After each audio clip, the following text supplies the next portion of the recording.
Have you ever stopped to consider the sheer volume of content you've created in your wellness coaching business? It's like you've created a lifetime's worth of content, yet unfortunately, it's scattered everywhere with little to no organization. It's funny. It's like that endless merry-go-round you got stuck on as a kid. It started out as a really fun ride, but after too much time, you begin to feel dizzy and nauseous. The same thing happens in your online business when you're not reusing and repurposing your content. You may feel like you're stuck on an endless merry-go-round of content creation.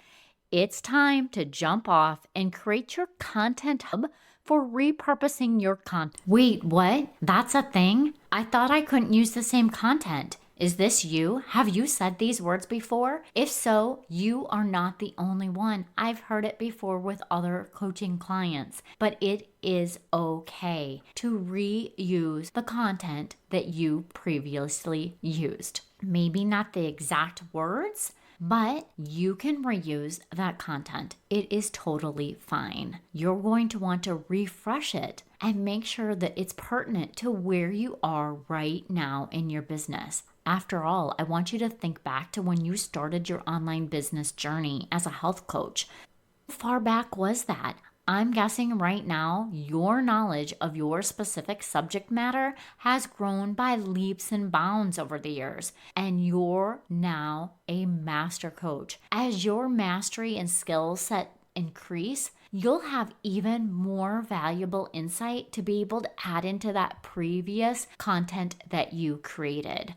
So what do you do with all of that brilliant content that you've created before? You create a content hub. I know what you're thinking. A content hub, content library, however it resonates with you. A content hub is to keep your amazing content organized and easy to find. And why would you want to do that? I'll tell you why. So that you can easily find and reuse it. Before you start getting overwhelmed with the thought of getting all that old content organized, stop it, friend. Rome wasn't built in a day, and your content hub will not be either. How you're able to organize all that content? Now, I know in your brain you're trying to figure out how to organize all of your content. Am I right? How can you find it easily without endlessly searching? And then you have to find time to actually get it all organized. Am I right? Well, how do you eat an elephant? Bite by bite. And this is going to be the same way in which you build your content hub. You're going to start with your current content, and then you're going to work backwards from there. Your content hub is going to have different categories so that you can easily find it. So the first thing you're going to want to do is create a spreadsheet or somewhere that has all of your links to all of the content in one central location that you can easily scan for information and review what you've created in the past. So if you're looking for an email, you'll be able to have the link to that Google Doc right there in the spreadsheet, or I like to use Notion for my content hub, and it will link out to that particular piece of content so that you could potentially reuse it in the future. I hope that makes sense. So your content hub can be just a simple spreadsheet with links out. So it doesn't have to be anything extravagant. That allows you to be able to search for things easily and see all the different things that you've created in your business. And all of it just has a tag of what it is. So this is a link to a blog post. This is a link to a social media post. This is a video file. This is a podcast episode. These are my email newsletters. So all of that is just going to be one column with different categories in your spreadsheet. Maybe you'll want to have one for swipe files in there as well, so you can draw inspiration from that. That's just going to be a folder inside your content hub or your actual folder, let's say in your Google Drive that would have your content hub, or my swipe file content again is in Notion because I can use their app, their Google plugin, to be able to capture everything easily and just put it into that inspiration bank.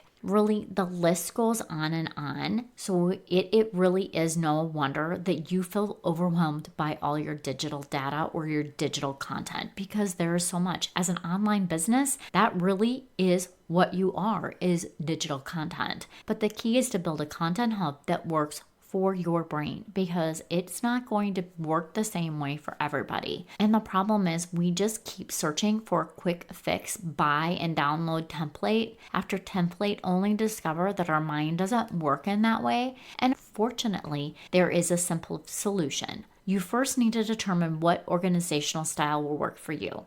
Okay, stop with the eye rolls. I can see you. So what's the best way for you to be able to determine what system will work for your brain? That's a great question. And it starts with a little bit of trial and error. I know, not the answer you were hoping for, but when you're looking at you in particular, you're going to do something unique to you. There's not anybody else on this planet that operates or functions like you do. So you need to make sure that you're figuring it out. Maybe it's not a Google spreadsheet because Google spreadsheets make you cringe and you can't handle them. They get you completely overwhelmed. Well, maybe you want to create your content hub inside Asana. Or if you're more visual, maybe you want it to be inside of Trello. Whatever would work for you. Those are a few project management systems that you can use if you're not into spreadsheets. And again, as I said, I use Notion. And the reason I love Notion is it allows me to quickly flip between different views, and I can take that one database and reuse it into different areas and call them sync blocks inside there. So if you are like so many of my clients, you tend to be more of the creative and on the visual side. So if this is you, as I mentioned, you're going to want to create your pillars or your content hubs inside of something like Trello, because it's really like sticky notes for organizing all your content ideas and all your past content that you have. So if you're that person that has the sticky notes upon the sticky notes and the wall of sticky notes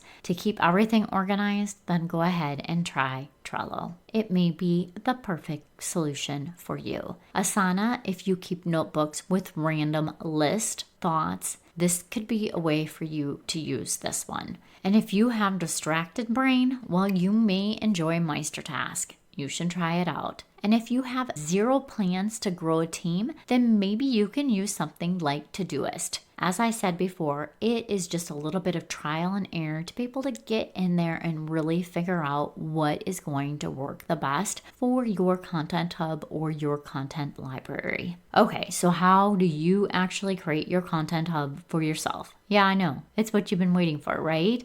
So here's the process that I would tell you to implement if you were a client and you needed help with your digital back office, because I love back offices. So what is your content storage plan? Yes, you need to have a content storage plan in order for your content storage plan to actually work.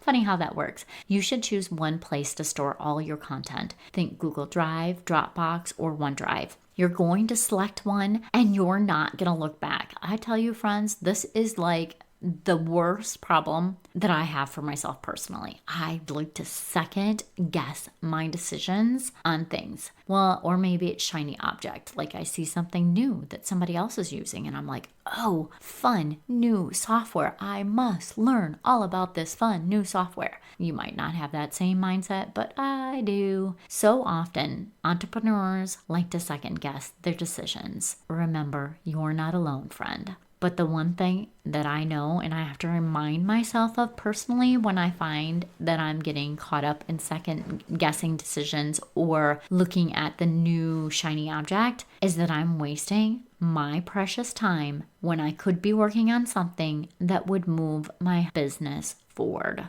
So pick one, implement it, and move on with that choice. Using one storage system will allow you to organize your team to quickly locate content. So you're not wasting your time looking for content, and you sure as heck don't want to pay someone to be looking for content as well. And when you have your content hub, again, whether it's an Asana card or Asana or Trello or MeisterTask, or you're using a Google spreadsheet, again, you want to make sure you have all those links to all the collateral that goes along with that particular piece of content. So for example, let's say it's a social media post that you have in there that you potentially might want to use down the line and as your base for your post, and then you'll tweak it as you need to be like 6 months down the road. You want to make sure that you're keeping the collateral, like the images, the links, anything that you talk about in that post in that one card so you can easily recreate everything without having to go search in a million places. So really the key to this is making sure that that one piece or one card of information, you're able to click on any collateral or anything that you would want to use. So your image in there, again, the social media post. So you save the link to the image that you have stored in your social media image library. And then you can easily see, oh, well, this is what I used last time. So how do I want to change this? Or what's the different type of image that I want to use for this as well? So anyways, that's just one way to do it, because you just can, if you're using it in a project management system, you can set that to bubble up every 6 months so that you can reuse that and reuse it and reuse it. And when you keep creating content, you might have like a whole big bucket full of different posts that you can pick from to use over 1 week period of time, so that you're not having to always come up with something new to use.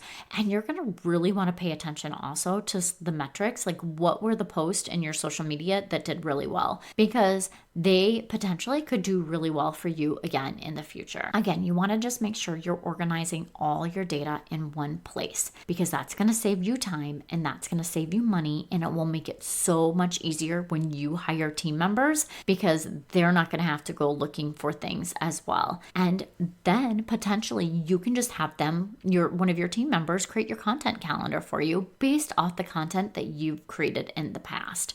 And they can put in all your links and all your content that you would want to have in that one particular card, so that you can research that and decide, yeah, I think I want to go ahead with this idea. But pick a tool that feels comfortable. Okay, I'm going to go ahead and wrap this up. I feel like I've been rambling on here. I give you permission to reuse your content. I want you to pick a tool that feels comfortable for you and just go ahead and move forward with it.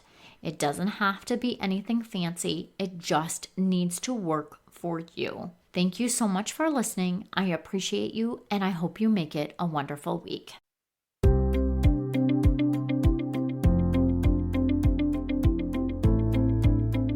Yay! Thank you so much for listening. I hope that you found this episode valuable and learned some actionable tips that you can implement in your business so that you can feel accomplished and less stressed. If you enjoyed this show, please take a quick minute to share this with your business bestie, subscribe, and leave a review. It helps me reach more business owners just like you. And if you have any questions or topics you'd like me to cover in future episodes, please reach out to me on my website. I've created a form just for you.